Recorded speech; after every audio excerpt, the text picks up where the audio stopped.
We're waiting for retaliation. We're waiting on the other shoe to drop. Tonight, Bexar County jailers on high alert. A SWAT team is on standby. This in case gang members inside decide they want payback for a murder that happened this weekend. Sheriff Javier Salazar says these men, Brandon Lee Lerma and Ernesto Manuel Tavera, broke out of their cells and stabbed another inmate. That man, Vincent Garcia, died in the jail infirmary Sunday morning.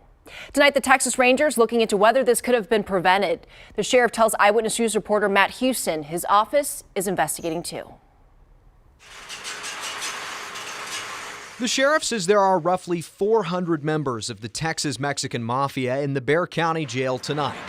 Those gang members are kept together, the sheriff says, to keep them from recruiting or threatening other inmates. You're spreading the cancer at that point throughout the facility. Legal experts tell KENS 5 that is a best practice, though it concentrates people accused of violent crimes to a few sections of the facility.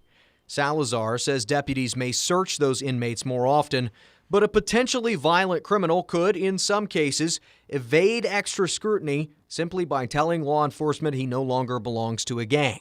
These criminal organizations and the people that belong to them are master manipulators. Perhaps a larger problem, there was only one deputy nearby a block housing suspected gang members Sunday morning when the sheriff says Ernesto Manuel Tavera and Brandon Lee Lerma broke out of their cell. You can actually Google how to defeat the lock on a jail door, and there's YouTube videos, there's news stories showing it. So it's really not rocket science on how to defeat these doors. Salazar says shoddy locks are a daily concern for jailers, but he doesn't know if the county has money for upgrades.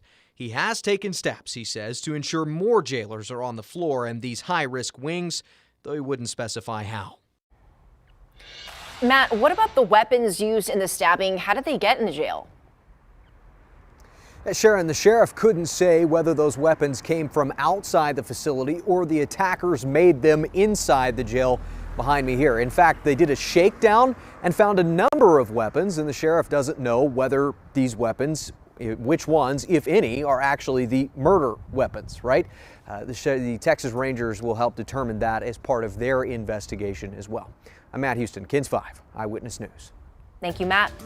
Developing tonight, another deadly gang attack at a prison in Texas is forcing all federal prisons across the country into lockdown. 2 inmates were killed and 2 others hurt at USP Beaumont. It's a high-security prison housing more than 1,300 men. The Associated Press reports an altercation broke out today with members of the MS-13 street gang.